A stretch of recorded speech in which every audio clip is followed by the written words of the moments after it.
I'm going to talk about why happiness is the new productivity. And I want to start with a little story.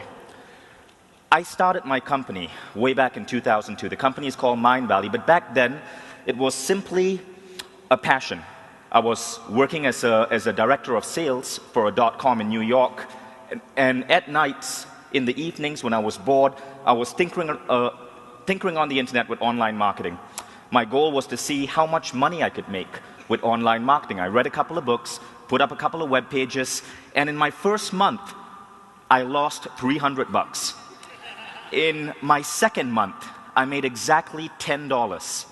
But by my third month, I had this little system going, and I was making a grand profit of $4.50 every single day. Now, I turned it into a game. $4.50, that's a cup of a venti Starbucks hot chocolate. By month 4, I set a goal. I wanted to be able to earn enough to upgrade to a grande. And by month 4, sure enough, I was earning $5.50 a day. By month 6, it was the big one. What's that called? Venti? I can never remember the Starbucks system. The big one is the venti?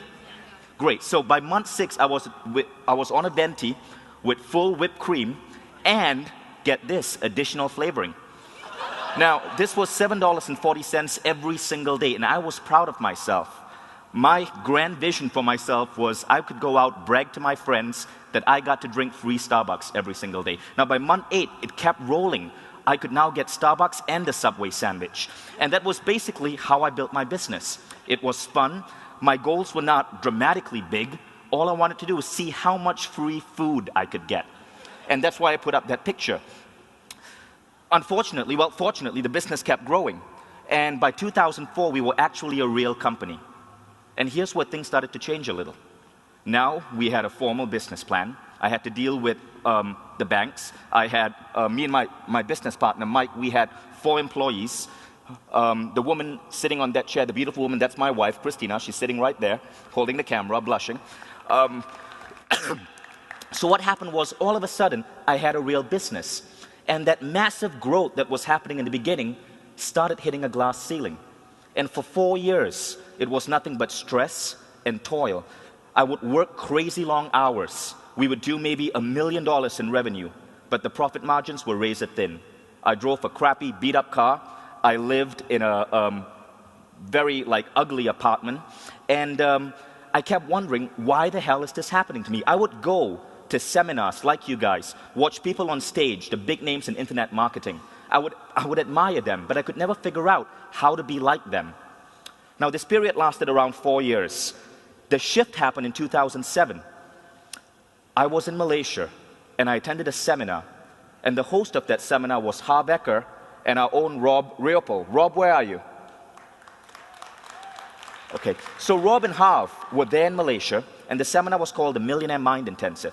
There were 5,000 people in that room, and I did not want to be there. I was there with my business partner, Mike.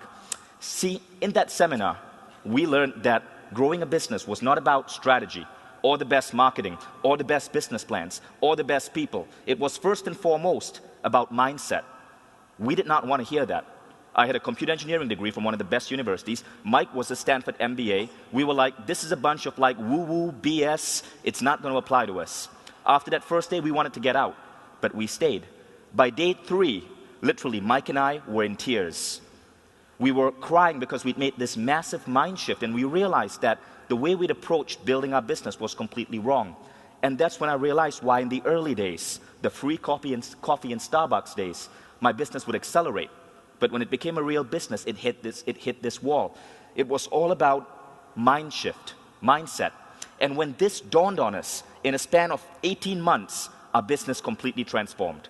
That's an actual sales growth chart for my business. I attended the seminar. You can see when I attended that seminar, it was around 2008. And the business exploded since then. So what was that change in mindset? I'm going to go into that in more detail. But before I get there, let me show you exactly what happened when this shift in mindset occurred. So here are the side effects of what I experienced. First, huge growth. Our business exploded by 400%. We were a 5 to 6-year-old company. We had never seen this sort of revenue explosion. Second, work became fun. I had terrific employees. We tossed a lot of parties. We do an annual 70s party. We would fly the entire team to Bali for team vacations. We'd hang out on the beaches. I got to hang out with Richard Branson on Necker Island. I got to hang out with a bunch of other entrepreneurs in Iceland a couple of months ago. My life suddenly became this dream where I had this beautiful business that was generating money, and for the first time, I loved it. But it didn't stop there. We started getting dream clients and contacts. Sean Stephenson ended up becoming one of our clients. We certainly hit the stage where we no longer had to fight or get in the phone to try to bring in the next author, the next client for us to publish. They flocked to us.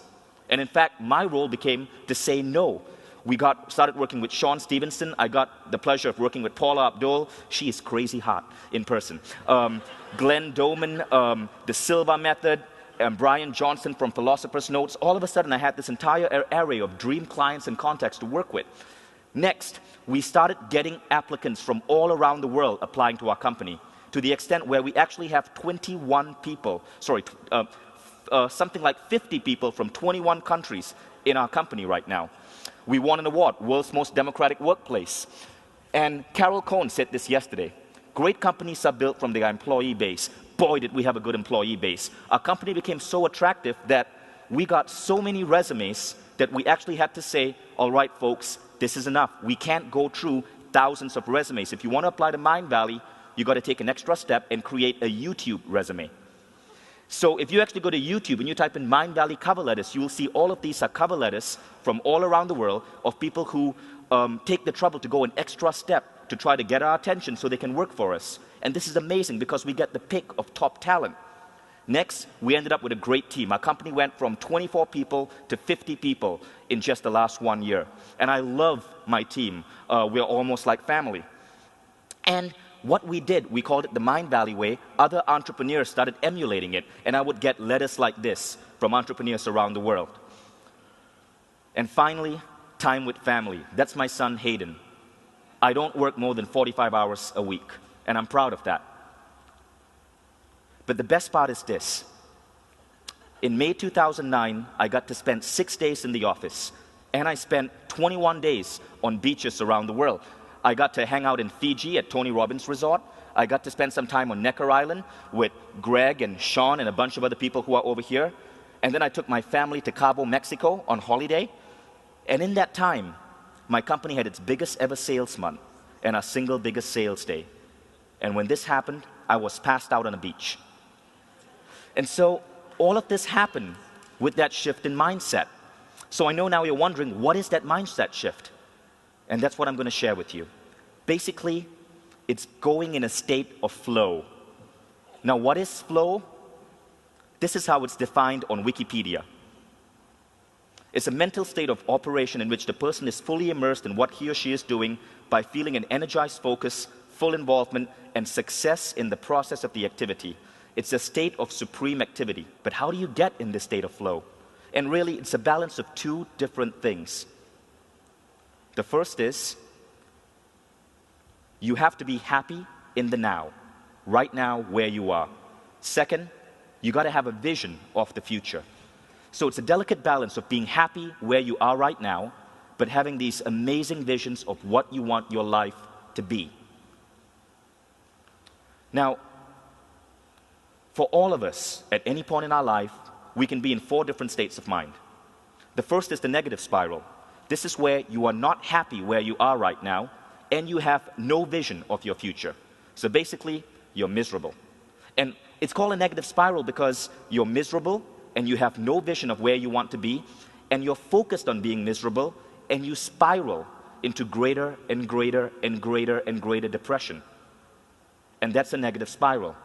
Now, very few of you here would probably ever would be in a negative spiral right now, but large chunks of humanity are in this state. Now, the second state is the current reality trap. This is where you are happy, gloriously happy right now, but you have no vision of the future. Now, some people think it's a good state, and maybe it is because you're happy right now. But here's the problem with the current reality trap.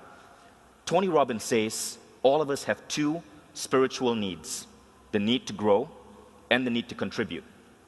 If you're purely happy, but you have no vision or direction in your life, you can't contribute. and you can't grow.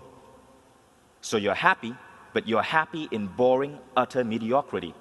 And your life isn't going to give you that sense of fulfillment. So it's a good state, and I've been in that state. My college years, smoking weed, hanging out with a bunch of friends who didn't really have any direction, but it's not a state you want to be in the long term. Now, the third state is stress and anxiety. This is where you are not happy right now, but you have big visions of the future. A lot of people in the career path these days, a lot of entrepreneurs are in this state. Now, it's a good state because you have these terrific visions, you're thinking big, but it's a state where you cannot function with maximum impact because you aren't happy right now. So what is the ideal state? It's a state of flow. It's where you're happy in the present, but you have grand visions of the future. Now let's do an honest gut check right now. How many of you here would say that currently you're in a state of flow? That means you love your current job, you're happy right now, and you have amazing dreams of the future. Good, a large chunk of you. How many of you here would say that you're in a state of stress and anxiety? That means you have amazing goals, but you aren't really sure if you're going to get to these goals. And so you feel that certain amount of stress or pain.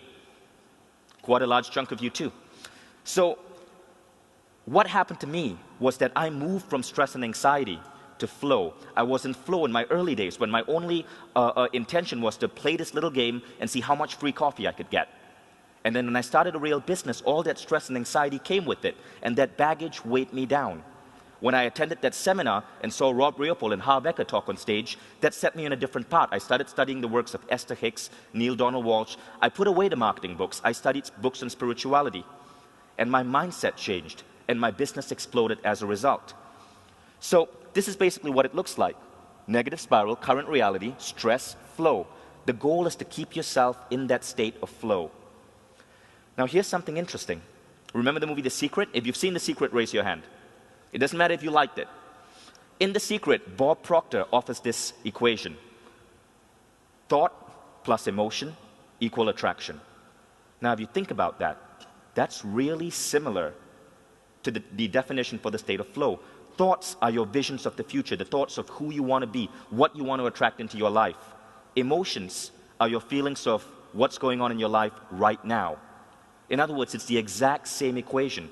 So whether the state of flow is what scientists call it, being in a state of supreme creativity, or whether it's something more mystical, as Bob Proctor calls it, the state where you attract the law of attraction, it doesn't matter.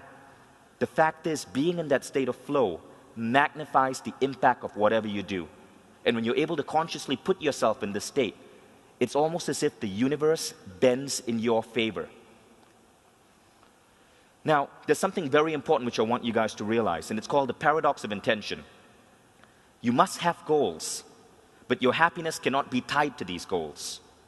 So you can have these big, crazy dreams of where you want your life to be, but you will accelerate towards those dreams faster if you're happy in the now, if you're content. In other words, the happiness comes from the journey, not the destination. You guys know what I'm talking about? So I want to go back to what Tony Hsieh said yesterday. Notice when flow happens and change your life to make it happen more often. And that's really the message I wanted to share with you guys. Notice the moments when you are in flow and make a conscious effort to bring yourself back to flow. So I call the practice of keeping yourself in flow blisscipline. And to me, it's the single most important thing I practice every day. It's the discipline of keeping yourself happy. Blisscipline. And what I'm going to talk about in this presentation is how to take blisscipline and how to actually turn it into an art form that you can apply to your team, to your company, to your organization, or to your nonprofit. You guys like the idea of that? So I want to share a quote. Janet said this a few hours ago. Your passions are breadcrumbs that lead you on the path to your destiny. So let me say this. The problem with most of us is we forget the importance of being in that state of flow. So lean forward. I'm going to tell you a secret. Put your hand on your ear. You see, large chunks of humanity right now are trapped in jobs or careers that they absolutely hate. They wake up every morning dreading going to work. I've been there. Now, if you're in a job or a career, or even if it's your own company, and you do not enjoy what you do, you can never be in a state of flow. Because the joy, the emotions, the happiness in the present, they aren't going to come to you. And because of that, you're wasting your time. I'm serious. You can never magnify your impact. You can have those great visions, but if the happiness isn't there, your impact is lost. So, the big secret is, if you are in a career or a job, or if you're in your own business and you don't truly enjoy what you do, get out. I'm serious. A member of the audience shared this with me yesterday over dinner. He said, his name was David Morelli, he was here a few days ago. He said, Vishen, sometimes you got to destroy your life to let the next great thing happen. And that's what many people have to do. You have to be in a career or business that you're passionate about. I learned that the hard way. So let's say, I grew up in an Indian family. So in the 1990s, I was pushed to become a computer engineer. Why? Because Bill Gates was a computer engineer, and he was the richest damn man on the planet. But I hated computer engineering. I got C's all throughout college. I even got a job at Microsoft. I quit after 11 weeks. Actually, I got myself fired because I just could not be in that environment. So I ended up working for a nonprofit, living just below the poverty line. Then I became a meditation instructor, and I was basically earning breadcrumbs. But I loved what I did. And from that tiny business, teaching people meditation in New York, I built a multi-million-dollar company with 50 people. Nobody thought it could be done. My ex-school lecturers, my friends, my family thought I was nuts. But the thing is, they forgot that when you love what you're doing and you have big dreams, you're in that state of flow, and your impact is amazing. And so Mindvalley, my company, really started from me quitting Microsoft and doing something that for most people would make you live in the poverty line. So you Canadians over here, I mean, if you are in law or accounting or any of those boring occupations and you went into it because you thought it was going to make you money, but really deep down inside you want to be a maple syrup taster or a Mountie or a lumberjack, I don't know what Canadians are into. You might want to think about making that change, because you can be the richest damn maple syrup taster in the world once you get in that state of flow. So here's what I'm going to talk about next. 10 tactics to take home today to put yourself and your company and your team in that state of flow. Stephen Covey said this 2 days ago. Our models of compensation, hiring, firing, and recruitment come from outdated industrial age models of how society works. Couldn't agree more. So I'm going to give you 10 things that I do in my company that we've been doing for the last one year to 18 months that have made an amazing effect on our bottom line and on our levels of happiness, and allowing us, me and my employees, to be in that state of flow. So the first thing is really simple. It's called daily gratitude. So what we did was we built a website called Gratitude Log, and we got all our employees, all our partners, all our customers to get on this website, join in a community, and express daily gratitude. Now, I know this sounds cheesy. Bear with me for a second. Lynn Twist said this a few days ago. What you appreciate appreciates. What we found is that when you start your day expressing gratitude for what you did in the last 24 hours, you tend to magnify your happiness, and you tend to grow that elements of your life that you're thankful for. So if you were to look at Gratitude Log, you will see something like this. You'll see that we've got our entire community. Employees bring on their family, bring on their daughters, their sons. We have our partners, we have our customers, and every morning I log into Gratitude Log and I get to see what people in my team are happy about. I can see that my business partner, Gay Hendricks, is joyful about his cat. I can see Max Simon, who's a guy I'm mentoring, is happy that he got to spend some time helping a couple of entrepreneurs. I can see Evan, who's one of my employees, happy about free time to think. I can see Serena, one of my customers, giving a gift of appreciation to Sean Stephenson, who's one of my clients. So it's a beautiful system. And the funny thing is, scientists are now saying that when you express gratitude, your happiness goes up dramatically. They did a little study in a university in California. I can't remember the name of the university, but they found that just expressing gratitude for a few minutes daily, after 30 days, your overall happiness goes up by 25%. Imagine we have millions of Americans hooked on Prozac and other BS pharmaceuticals that supposedly make you happy. Yet, all you got to do is practice this daily practice of gratitude, and the effects beat the drugs. Now, of course, the drugs are going to be around for a while because the pharmaceutical lobby in Washington, massive. The gratitude lobby, not so big. But you get what I'm talking about. Okay, now next, we started doing something called the Awesomeness Report. Rather than have regular company meetings, every Tuesday, I get in front of my entire team, and a day before, I send them an email that says, hey team, you know the drill, send me your awesomeness updates for the week. And I ask them for cool stories of things they did outside work, stories of records that they broke in work, new product launches, new sales, new innovations. We compile all of these, and we do this like powerful, motivating PowerPoint, celebrating all our successes of the previous week. We started this a year ago. In the last year, our revenues have grown 400%, and I believe there's a connection. See, what we're doing in the Awesomeness Report is really taking the process of gratitude and formalizing it. Rather than having company meetings where you bitch and moan about what went wrong, you have company meetings where you celebrate what went right every single week, and you recognize your employees who did something cool in that week.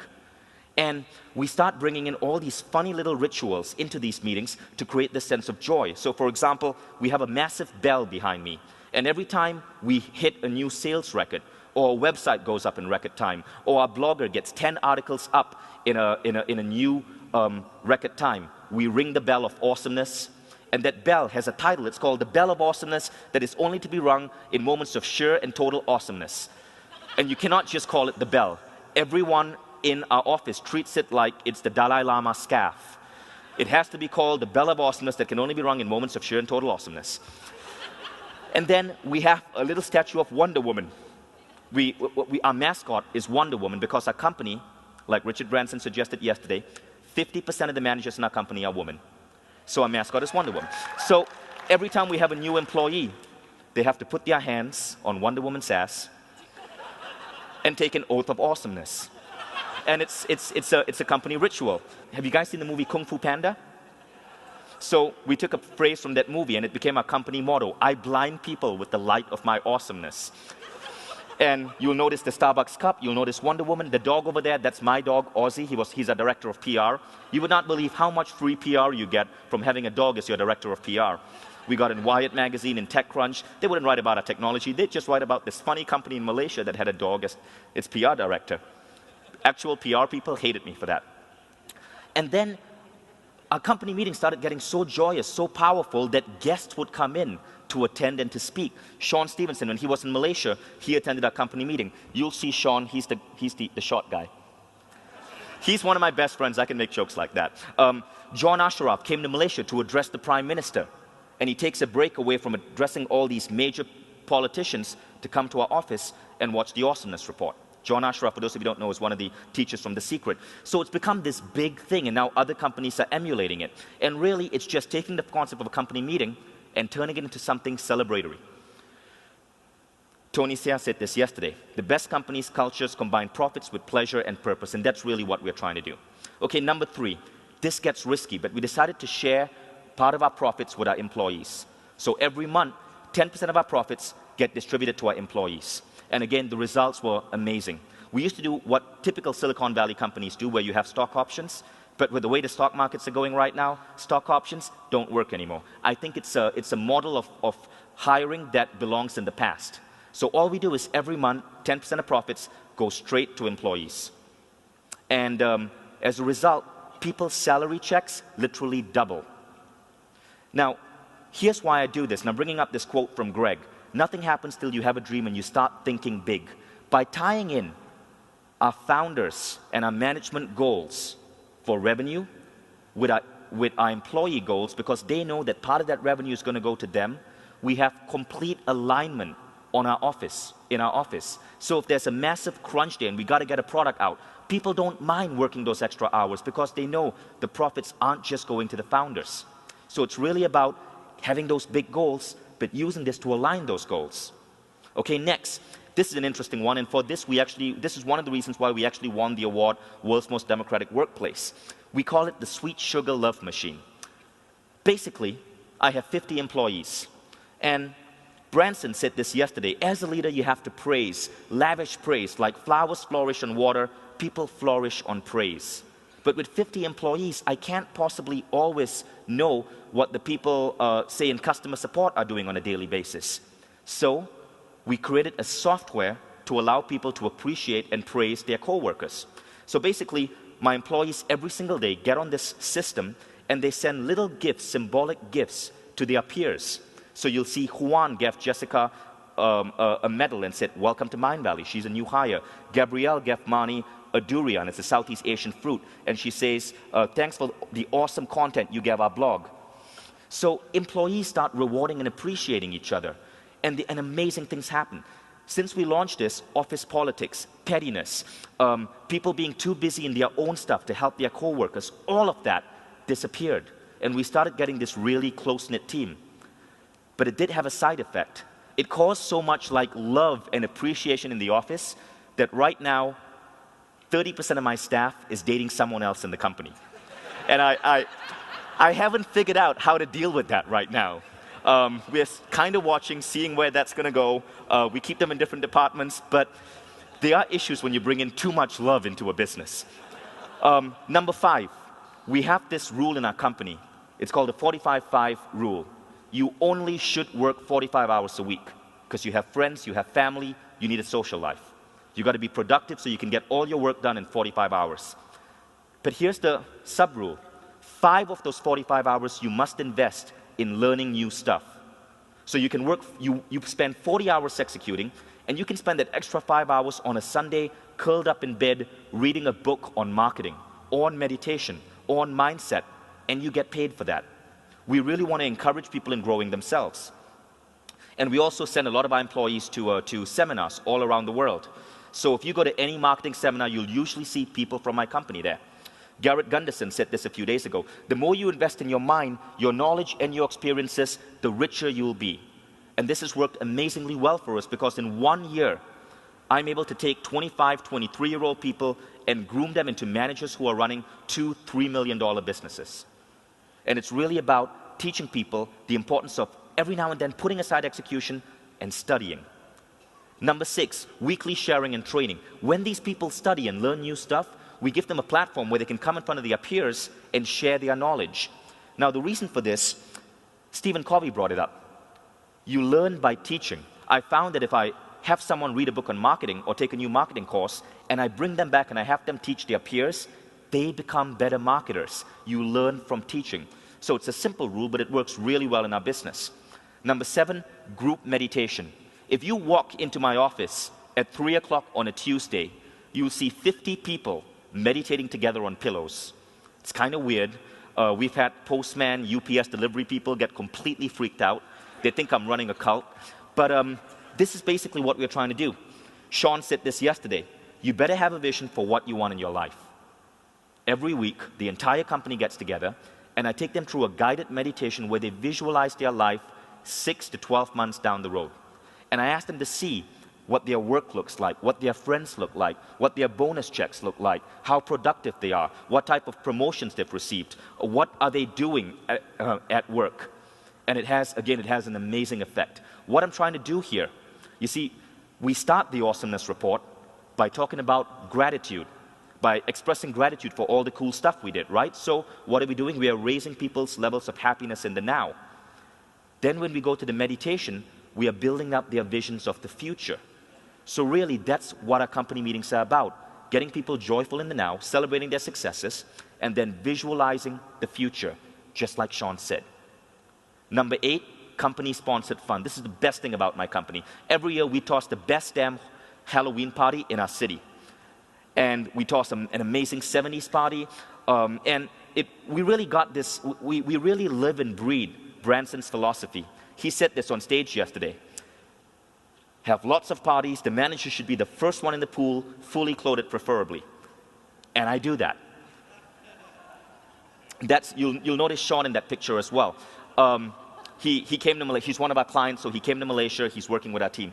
So we do actually spend a lot of time just getting drunk and wet together. Unexpected side effects. So this is a cool story. In Branson's book, business laid bare. He shares the story of how he had a call center somewhere in northern England, and he had 2,000 employees in that call center. And what he did was he tossed a massive party for his employees, and the press got wind of it. And the party got a little bit out of hand, but the press stories got even more out of hand. So he opens the papers the next day, and he sees that this journalist is talking about how disgusting virgin parties are, because people were fornicating in the parking lots. And Branson is like, that's ridiculous. How can they just exaggerate and BS like that? But the very next day, he got 2,000 applicants for his call center. And so what we started doing is we tossed the biggest Halloween party in our city every year, and I give 2 tickets to each of my employees, and I say, I want you to invite the 2 smartest, most brilliant people you know. So they bring in all their best, their smartest friends. And we end up hiring those people at the party. So rather than we used to spend $3,000 taking a job ad out on an online job bulletin board, and we would get like 200 resumes, but from mediocre people. We take the money from the job ad, we pump it into a party, same money, we have a ton of fun, and we now have our employees bring in their smartest friends, and we steal them from those other companies. So really, we poach people from Google, from McKinsey. People quit jobs, come work for Mindvalley for half the salary because they love the culture that we've built. And partying is just one big aspect of that. Okay, so number 9, positive stamina. Branson said this yesterday. One of you asked him a question. He says, no point looking backwards, not for a fleeting moment. I can't remember the bad moments in my life. I only remember the good. Positive stamina is basically that mindset where when things go wrong, you're able to look past the wrong, create a bold new vision of the future, and then stay focused on that vision. So every now and then in my company, shit does happen. Software breaks down, servers crash. Recently, we spend about $1 million a year on Google advertising. Recently, we had massive issues with our Google advertising account, and we started losing $40,000 a month. Massive problem. Now, when these kind of things happen, we have an approach for dealing with it, and that approach is called positive stamina. So when an employee is down, when a massive mess-up has occurred, rather than have them focus on the mess-up, we have them create a vision board or a list, but a brand new vision of where they want their project to be. And we now have them focus on that vision. So we flip their mind from focusing on the problem to focusing on the vision. And what happens, more often than not, is by focusing on the vision, they start coming up with new ideas, new solutions that make that old problem irrelevant and obsolete. And positive stamina is so important in business that I want you to read that quote. Learn to manage your mind. Do not let a situation lure you into thinking negatively. Sometimes you'll fail, but you'll learn for the next time. Every time a negative thought comes at you, zap it. Replace it with positive thoughts. That takes energy, but the result will be stamina, positive stamina, a necessary ingredient for success. Now, I got the word positive stamina from that quote. Can anyone guess who said that? Dalai Lama? Nope. Anyone else? Lauryn Hill, the singer? Napoleon? Nope. Anyone else? Nope, not me. It was actually said by this guy, Trump. Can you believe that? He tries to act big and tough, but deep down inside, he's a softie. It's from Donald Trump. Donald Trump believes in it. Richard Branson believes in it. You might want to try believing in it too. There's amazing truth in that idea. Next, the final thing that we do, experiences and connections. Eben said this 2 days ago. The 5 closest people you hang out with will average out to who you become. Now, in my business, I used to do everything. I do the HR, I do the hiring, I would come up with a business strategy, but after a while, I could not do all these things. And I had to groom people. I had to create a director of HR, a director of marketing, a person who's an expert at new strategy. Now, the way I do that is by working with their self-image. What I do is, I have people in my company exposed to brilliant minds. I expand their circle. So the 5 people that they typically work with or that they are in contact with, I expand this. And by doing so, we allow them to grow dramatically well. So some of the things we do, when there are speaker gatherings in our city, we basically host a party, invite all these amazing minds together, and we have them mingle with our employees. We send our employees to some of the most important, biggest conferences around the world. That's Alex. She's one of my top marketing people, and we invest a ton of money to send her all the way from Malaysia to San Diego to hang out with Frank Kern and Jeff Walker, who are two of the best minds in marketing. And she actually became friends with them. So by taking people in my team and exposing them to brilliant minds, they themselves see an increase in their level of brilliance. Sean Stephenson, who works with us, he's friends with maybe 3 or 4 people in my company, not just with me. And he adds a light and a certain amount of knowledge, and he helps these people grow just by being their friend. Am I right, Sean? Sean needs attention every now and then. Okay? I'll allow you to get a couple of words in.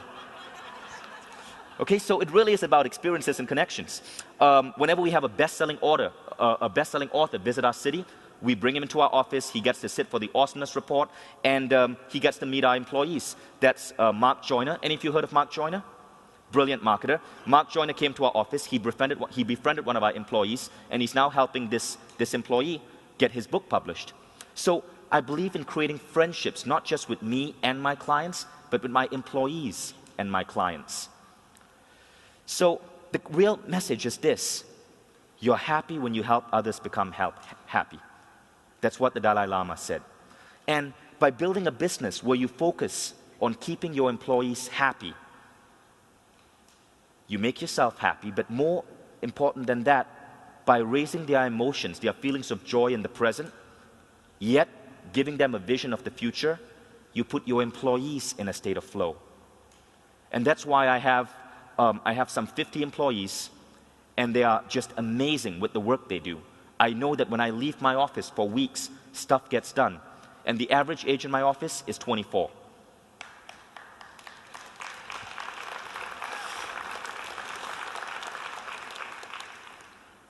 It's 24 because we're in Malaysia, and most people over the age of 30, their wives don't let them come and work for me. Actually, a lot of our employees come from Calgary. How many of you here have a son or daughter working for me? Or a brother or a sister? Raise your hand. Okay, 1, 2, 3, quite a number of you. It's really funny, but we hired one girl from a little town just outside Calgary. She loved Mindvalley so much, she started writing to her friends, putting up notes about us on Facebook and on Twitter. And in 1 year, we ended up getting 6 additional people from Calgary.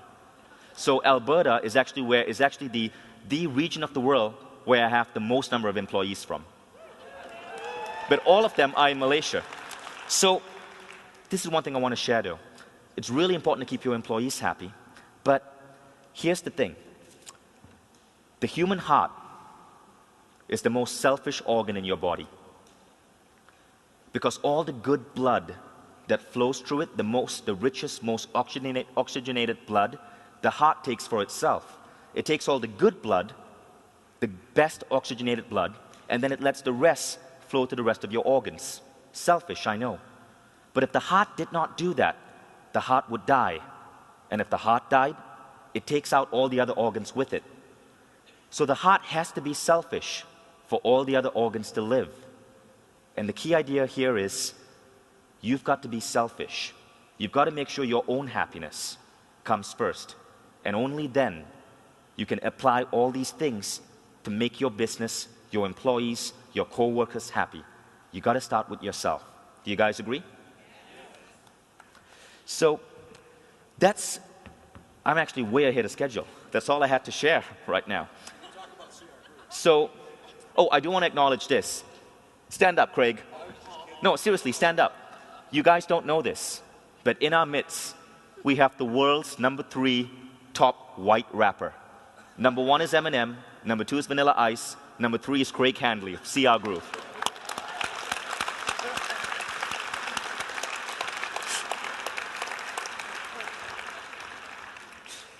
So I'm going to allow you to ask some questions, but before I do that, just want to give you some next steps. Okay, so one thing, if you want to get on Gratitude Log, just go to gratitudelog.com, sign up. You can connect with me, you can connect with Sean. Alex Mendocian is on there as well. A lot of people in the personal development space are on there. And it's just an amazing way to boost your levels of daily happiness. Next, get on our blog, finderminds.com. I have about 250,000 subscribers. We bring in tons of new ideas in personal development. Tons of videos from Sean are on that blog, as well as lots of other speakers here whom you've heard from, like Janet Atwood. So it's a great thing to subscribe to if you're passionate about self-growth. Third, if you have sons or daughters you want to ship out to Malaysia, ask them to check out mindvalley.com. I'm always hiring. Okay, so we got 10 minutes for questions. Oh, finally, wait, one more thing. That's my contact information if you want to tweet me. So, we got 10 minutes for questions. Please, people, don't make me look like a fool. Ask me something. You. Okay, so all your employees are in Malaysia. Right.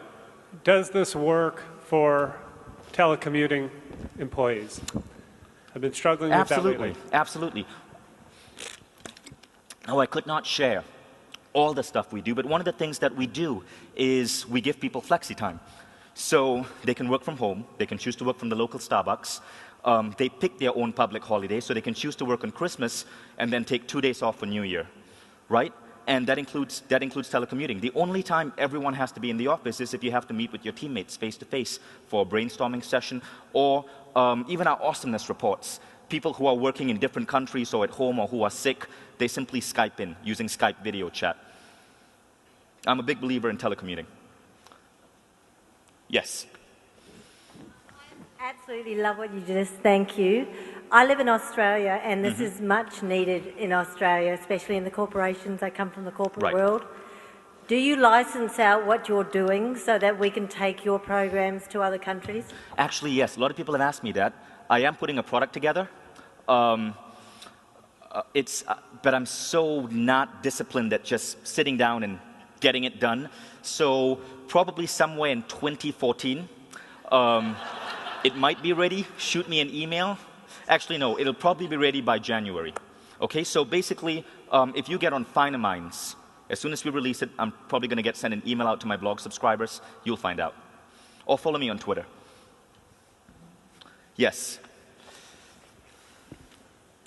You talked a lot about how you screen employees. Do you do this with your suppliers, customers, and your other supply chains? Screen them? Yeah, put them through. You know, do they have to make an awesomeness level? Yeah. Everything we do, we need to be at certain levels of awesomeness. There's a bar of awesomeness that needs to be maintained. No, I'm serious. We have a bar of awesomeness, and one of the things that we do in our company is people's bonuses are voted on by other employees. So at every month, we give employees 100 points, and they decide how they want to allocate those points. They can give all 100 to Jill, or they can give 20 each to 5 different people, or they can scatter it whichever way they want. We then have a software that tabulates all these points, and the founders, me and Mike, we get to see who are top employees and who are the employees who are not doing so good. But it's all done through the wisdom of crowds. Now, based on this, people's bonuses are actually adjusted. So in other words, employees vote for their own bonus. Now, there's a bar of awesomeness, and if you're falling below that bar, we help elevate you back up that bar. If you cannot get above that bar, then it means that you may need to look for a job elsewhere. And again, we don't actually give bonuses or allocate points to our suppliers and partners, but we still always make sure we're working with awesome people. Sean slipped through the bar, but that's because he's fun to hang out with. Anyone else? Yes? What you just said. Do you fire people? Oh. Do we fire people? Yeah? Oh, and yeah, how totally. do you do it? I love firing people. No, we don't fire people. This is what we do. We have a series of values in the company, right? 7 values. When you join the company, you only join for 3 months. At the end of 3 months, we have a review where I sit down with you, and you rate yourself on these 7 values. Now, if you are really behind in these 7 values, after 3 months, it probably means that we don't want to extend the offer. Now, because of that, it's rare that someone actually gets fired, because in those first 3 months, it's like dating. We figure out if, you're kind of a good fit for me, and we're a good fit for you, and I'm not trying to be sexually suggestive, but but you sort of get the idea. Yes. I thank you for the great talk. How did you personally identify the right friends and business associates to surround yourself with? I just got lucky. I guess part of the reason is because when I'm a speaker, I get to meet lots of other really cool people.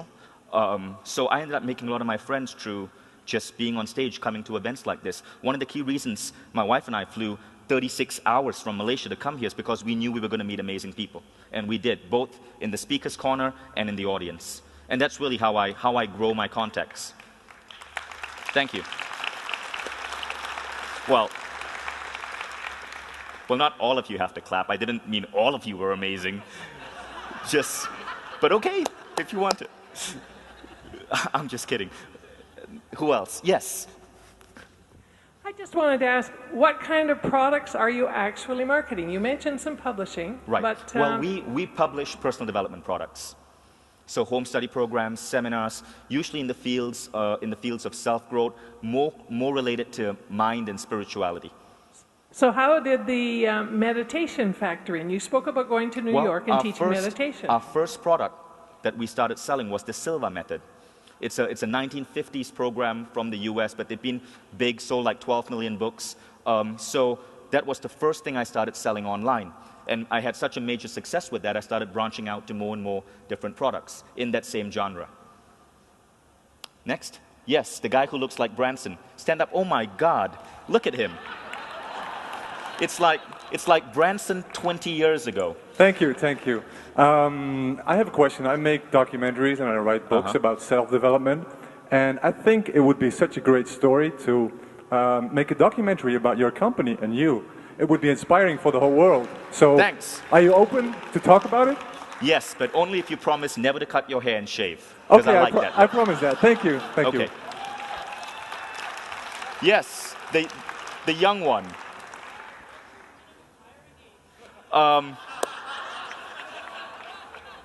I don't know. How much do you cost?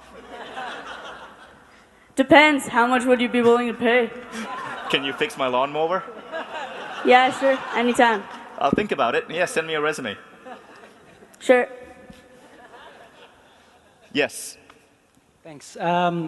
What I simply noticed was quite difficult for me when beginning to engage was, well, if it's a simple company, it's simply the more money, the better. Right. But Stephen Covey talks about like a personal scorecard or something like that. Do you have some kind of scores you could, like, when you have a goal, how to evaluate yourself and how you're doing? Right. Well, we definitely have that in terms of revenue metrics. I will confess that is one part of our company that I know is not perfectly excellent yet, and it's something I want to fix. But Stephen Covey is absolutely right on those aspects. Well, it's not excellent yet in my company, so I don't feel qualified to talk about it. Anyone else? Yes. What are the 7 values that you date your employees with? Again, I'm not going to share that because I don't want to influence you, but this is what you should do, okay? And I'm actually going to give credit to Tony on this one because we borrowed the system directly from Zappos. We modified it a bit. But basically, the employees and you together do an anonymous poll and you come up with the values. Now, the values itself, to quote Tony, are not important. It's the alignment that's important. Does that make sense? So basically, I mean, if your company decides as a whole that dolphins are cool and the value is dolphins are awesome, that's fine as long as everyone is aligned along with that value. I'm bad at coming up with useful examples. Okay, next, you. Just have a question. I work in a government organization where we have a lot of unionized employees. So I'm just curious, when you were going through your transition period from where you were at your kind of struggling phase to break through to when you just catapulted, what did you do to get everyone to buy in and really want to go with that? That's a good question. Now, it takes a while. Like when I first started the Awesomeness Report, it wasn't as wild and crazy as it is right now. We started simply by acknowledging people for cool stuff that they did.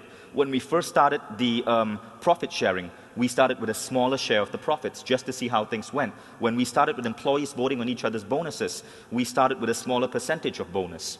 So you start small, you test, you experiment, and if it works, you expand that experiment. So that's basically what I've been doing for the last 1 year, experimenting with different elements of influencing the culture of a company. Yes, and that would be the last question. Hello. Are you developing your employees to be entrepreneurs or long-term employees? Now, both. One of the things that I look for are intrapreneurs. In other words, people who can join a company, be highly innovative, come up with amazing solutions to problems, but not necessarily the type that wants to branch out, leave, and start their own business, because that wouldn't be healthy for the company. Still, we get some entrepreneurs in the company. And what we sometimes do is, when they feel that bug to get out and do it on their own, we basically partner with them and launch a subsidiary of Mindvalley. Now, Branson did the same thing with Virgin. So in the last 1 year, I've started 3 different companies, but all were started by employees of mine who had ideas of, say, taking our products and translating them to Russian or to Latin American, or taking personal development for adults and coming up with a spin-off for kids. So we started Mindvalley Russia, Mindvalley Latin America, and Mindvalley Parenting. And these were basically me partnering with my employees. Okay, so that's the last question. Thanks.